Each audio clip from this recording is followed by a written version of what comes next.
I thank the chairwoman. Mr. Speaker, I rise in support of the rule, but in reluctant opposition to the underlying legislation. And let me begin by saying that I know there are a lot of good things in this bill. The bill extends tax relief for middle-class families. It extends unemployment insurance for Americans who, through no fault of their own, find themselves out of work in this difficult economy. The bill also extends several important tax relief measures that were included in last year's recovery package, including the parity for transit benefits, which is a measure that I have worked on here in the House. I understand and appreciate the situation in which President Obama found himself. He was faced with the United States Senate that demands a supermajority of 60 votes to order pizza and enact significant legislation.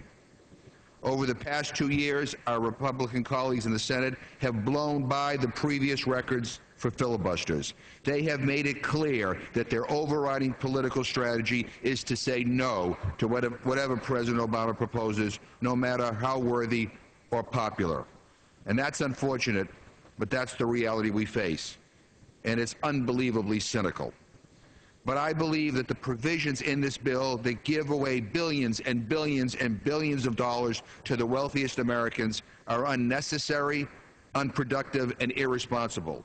Unnecessary because over the past few years, while millions of middle-class families struggled to pay their mortgages and put food on the table, the wealthiest few in America have done very well.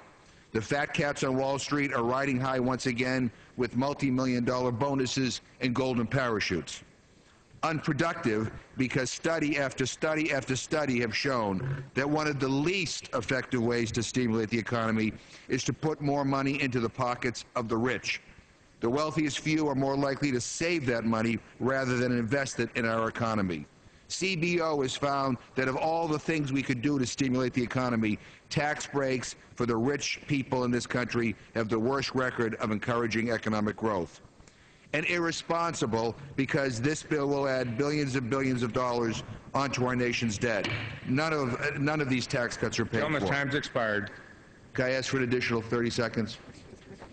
Yes, I will. Gentleman's recognized for additional 30 seconds. We just came through a campaign in which everybody talked about the need for deficit reduction. The bipartisan Bowles-Simpson Commission made it clear that we're on an unsustainable course. When they presented their report, everybody in this town nodded gravely and said this is important work. Yet here we are, less than a month later, making the problem worse. Mr. Speaker, I cannot support the underlying legislation as written. I know we will have an opportunity to improve this bill by supporting an amendment to pare back some of the estate tax cuts for the wealthiest estates in America. I urge my colleagues to support that amendment. Mr. Speaker, we can do better than this. We must do better than this. Future generations are counting on us. I yield back my time. Gentleman yields back his time.